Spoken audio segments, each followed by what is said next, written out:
Kolkata night Riders और royal Challengers Bengaluru के बीच खेला गया मुकाबला विवादों से घिरा हुआ है। विराट कोहली का आउट होने को लेकर विवाद शुरू हो गया। यह बढ़ता ही जा रहा है। किंग कोहली को जिस गेंद पर आउट दिया गया, दावा किया जा रहा है कि वह गेंद नो बॉल थी, लेकिन फिर भी थर्ड एम्पायर ने उन्हें आउट करार दे दिया। पूर्व दिग्गज खिलाड़ी विराट कोहली के समर्थन में आगे हैं। उन्होंने विराट का नियम समझाते हुए कहा, एम्पायर से 3 बड़े सवाल पूछे। इन 3 सवालों का आधार पूर्व दिग्गज ने क्लियर कहा कि विराट कोहली नॉट आउट रहे। भारत के पूर्व दिग्गज क्रिकेटर नवजोत सिंह सिद्धू ने विराट कोहली के आउट होने के बाद कमेंट्री के दौरान कहा कि मैं सीना ठोक के कहता हूं कि विराट कोहली आउट नहीं थे।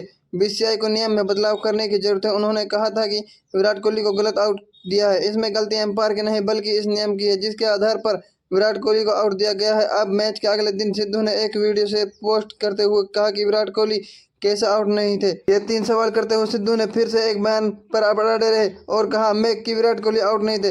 चलिए आपको बता दें सिद्धू ने एम्पायर से क्या 3 सवाल किए थे।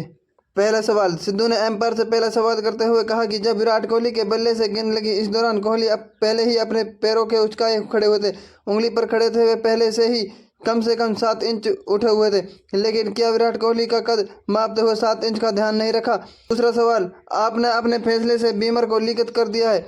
अगर किसी की गेंदबाजी में हाथ पसीने से या किसी कारण से बैलेंस नहीं बना सकी और गेंद उनके हाथ से छूट गई और गेंद बल्ले से चेस्ट पर लगी या कहीं ऊपर लगी, तो क्या गेंद को माफ़ी मांगनी चाहिए या आप ऐसे गेंद को लिखित देंगे। आपका फैसला बता रहा है कि आपको बीमर और को लिखित बता देंगे। तीसरा सवाल, सिद्धू ने तीसरे सवाल करते हुए कहा कि गेंद पहले तो छाती पर आ रही थी कि उनके कमर से कम 1.5 फुट ऊपर थी। कोहली अपनी उंगलियों पर खड़े थे, मतलब गेंद कम से कम कुल 2 फुट ऊपर थी। इसका मतलब क्या गेंद 1 फुट अंदर जाते जाते 2 फुट नीचे गिर गई।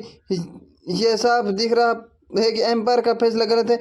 इस नियम में बदलाव की जरूरत है।